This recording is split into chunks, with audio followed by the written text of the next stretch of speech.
Oke, kembali lagi di channel Inisiasi Muda bersama gua Miftah yang akan membantu jalannya obrolan kami berdua pada kesempatan kali ini. Dan di samping saya sekarang sudah ada Bang Ramdan. Betul, Bang Ramdan? Betul. Nah, Bang Ramdan, gimana kabarnya? Alhamdulillah sehat. Gimana? Alhamdulillah Kang sehat. kabarnya? Alhamdulillah juga Bang Ramdan sehat. Sebelum kita ngobrol lebih jauh nih, Bang Ramdan, saya pengen dulu ngulik kehidupan atau keseharian Bang Ramdan ini gitu. Kira-kira Bang Ramdan kesibukannya apa sih sekarang? Saya kesibukan sama Ah, apa ya? Biasa kayak mahasiswa pada umumnya, teman-teman pada umumnya belajar ya, gitu. siap. Lalu kemudian melakukan survei-survei ke lapangan terkait kondisi masyarakat yang bagaimana kan itu juga bagian dari tugas mahasiswa sebetulnya. Ya, siap. Dengar-dengar ini Bang Ramdan juga salah satu founder dari Forum Cendekiawan Muda Indonesia ya, Betul. yang disingkat dengan Resmi. Forsmi ya kalau nggak Forsmi. salah. Aktif lah sebagai agent of Alhamdulillah. control gitu kan, terutama di wilayah Kabupaten Bogor atau wilayah Bogor lah, Bogor Raya gitu kan. Terus Kang Ramdan asli mana nih, Sunda atau luar? Saya kalau ditanya bingung juga kan, karena Ah, ibu saya Tasik Sunda kan. ya. Ayah dari Solo almarhum, cuman lahir di Bogor. Oh, Ini kan jadi pertanyaan juga kalau campuran ditanya asli ya. campuran lah. Cuman ya karena KTP Bogor aja. Nah, sekarang berarti tinggal di Bogor. Bogor ya, domisili ya. Betul. Oke Kang Ramdan, jadi ini salah satu program baru gua gitu kan, Alhamdulillah. dan udah berjalan beberapa volume lah bersama rekan-rekan gitu. Bagus. Sebelum gua bisa menghadirkan pemateri-pemateri yang memang kompeten gitu kan. Tapi kita terus melatih nalar kritis kita, terutama dalam mengenangani isu-isu yang lagi hype gitu Bang Ramdan. Nah, jadi Bang Ramdan, yang pengen gua tanyain di obrolan kita kali itu, banyak netizen ya yang terutama teman-teman yang ngomong tuh pengen bahas terkait FS gitu kan, Oh, tentang Polri kemarin gitu kan, isu FS ini gitu. Karena yang saya lihat gitu kan, sepengetahuan saya di media sosial manapun, baik di TikTok, misalkan, Instagram, FB dan lain sebagainya, citra Polri ini sudah mulai menurun, trust kepercayaan masyarakat ini menurun gitu terhadap Polri. betul. Nah, kira-kira menurut Bang Ramdan gimana sih pendapatnya menanggapi isu ini? Ini isu yang sebenarnya lumayan sensitif juga ya. Gua kira tadi harusnya isu-isu nasional apa gitu, ternyata Iya, lebih iya. eksplisit kepada FS dan Polri. Mm-mm. Coba nggak masalah, artinya kita coba untuk membangun nalar-nalar kritis itu berdasarkan objektivitas, bukan lagi subjek Ya. yang kita bahas. Karena bicara kasus Verdi Sambo ini adalah hal yang sedikit rumit kalau saya lihat.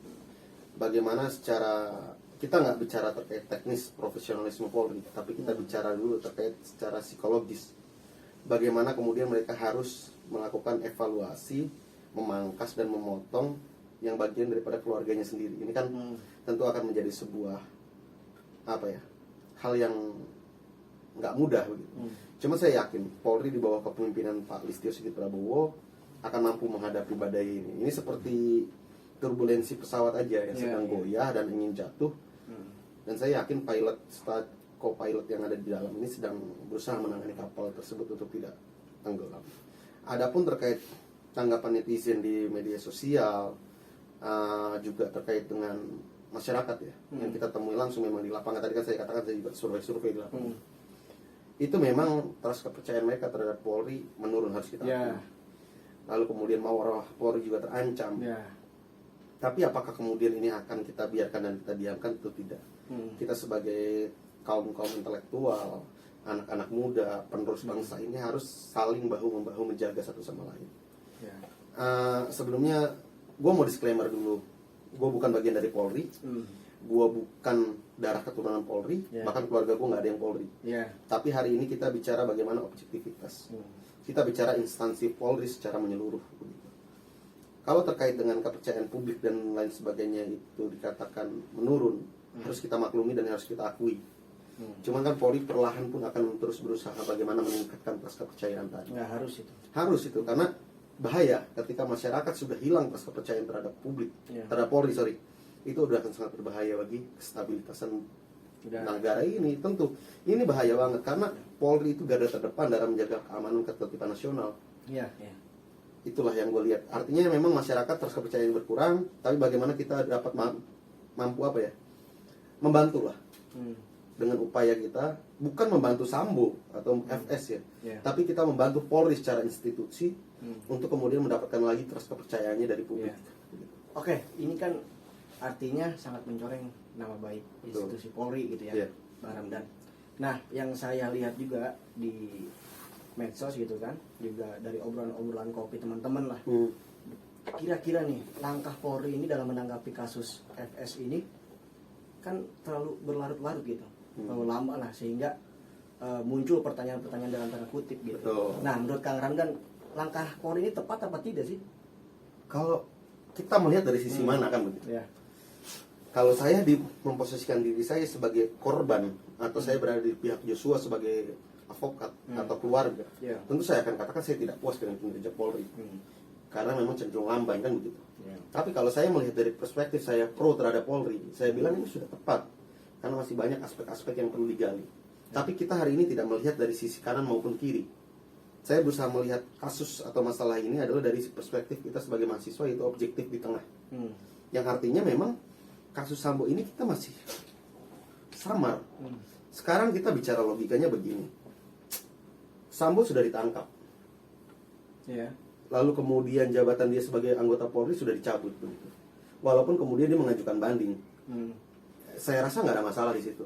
Polri sudah menunjukkan keseriusannya. Bahkan banyak perwira anggota Polri, bahkan hampir 90-an kurang lebih apa 100 saya kurang nangkap juga terlibat. Ternyata terlibat dalam suatu rangkaian besar. Begitu. Nah, yang jadi point of view-nya adalah bagaimana kemudian seorang Kapolri mampu membawa kasus ini pada jalur keadilan yang sejati.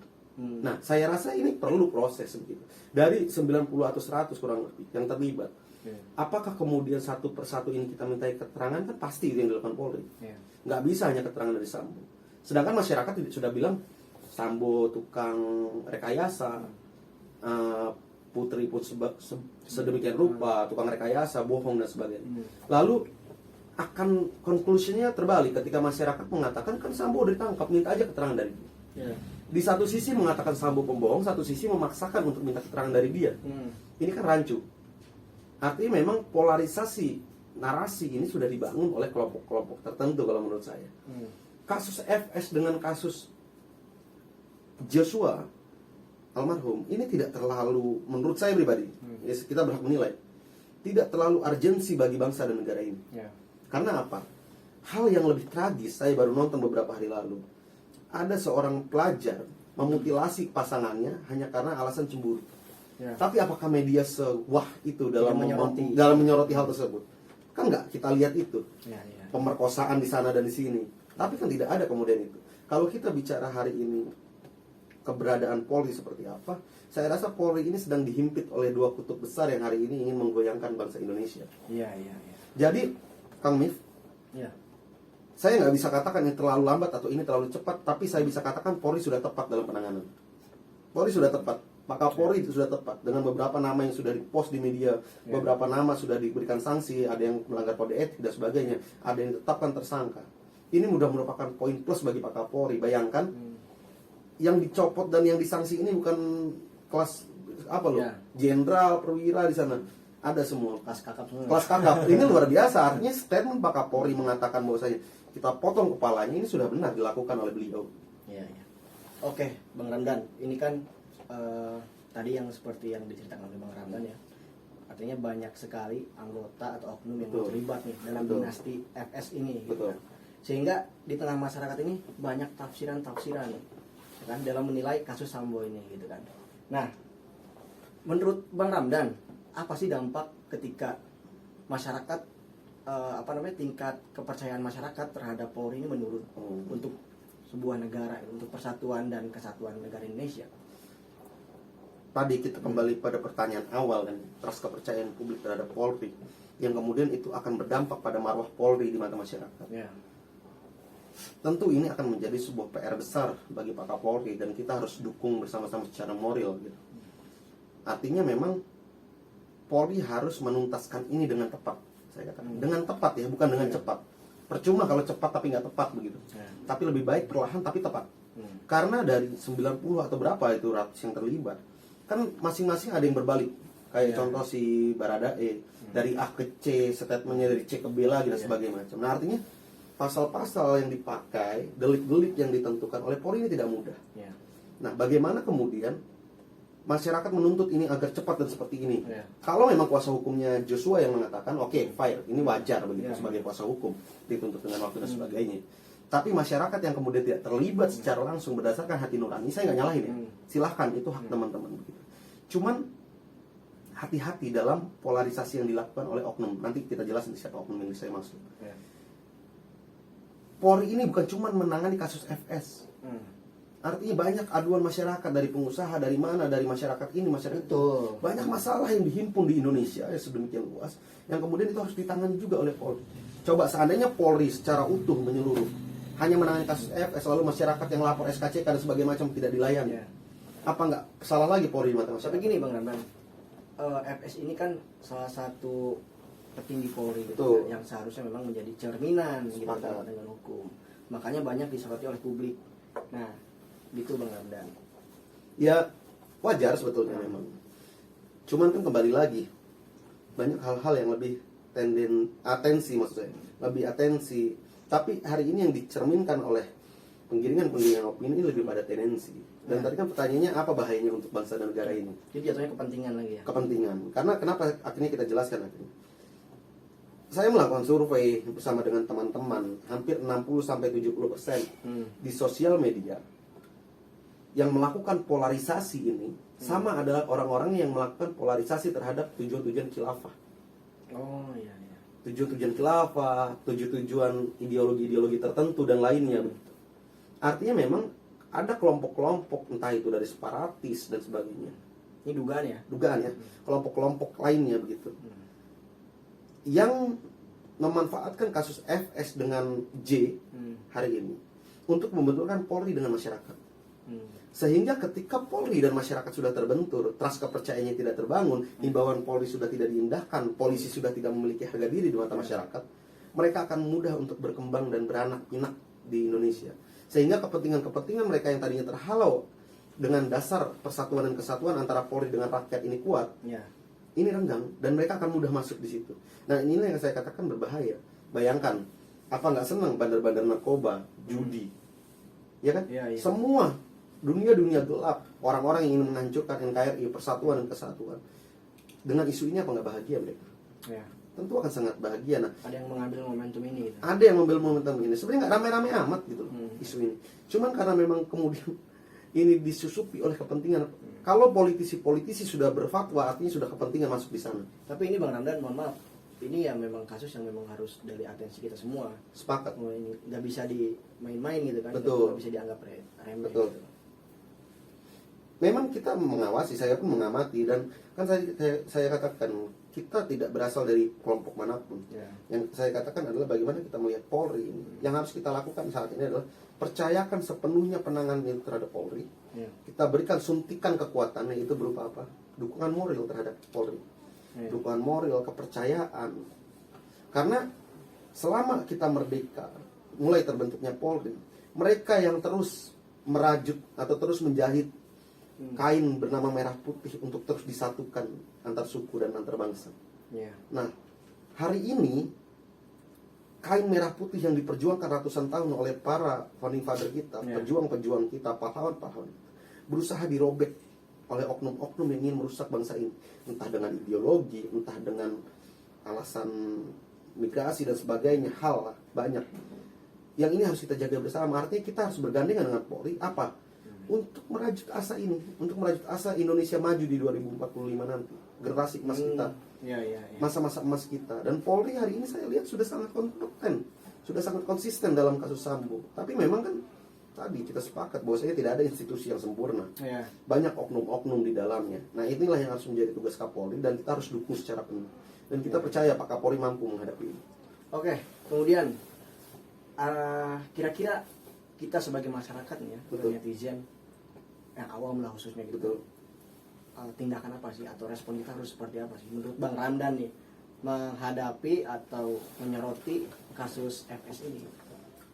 Bagi masyarakat yang memang kemudian tidak terdampak secara langsung dalam kasus FS. Tentu yang terdampak adalah keluarga, orang-orang tersayang FS dan orang-orang terdekat, kuasa hukum, tetangga dan sebagainya lah, saya nggak bisa sebut satu persatu. Begitu pun dengan institusi Polri. Nah, adapun yang awam di luar daripada konteks kepentingan tadi, kepentingan secara lahiriah, kan mereka punya dalil untuk mengawasi ini dengan dasar apa? Kemanusiaan.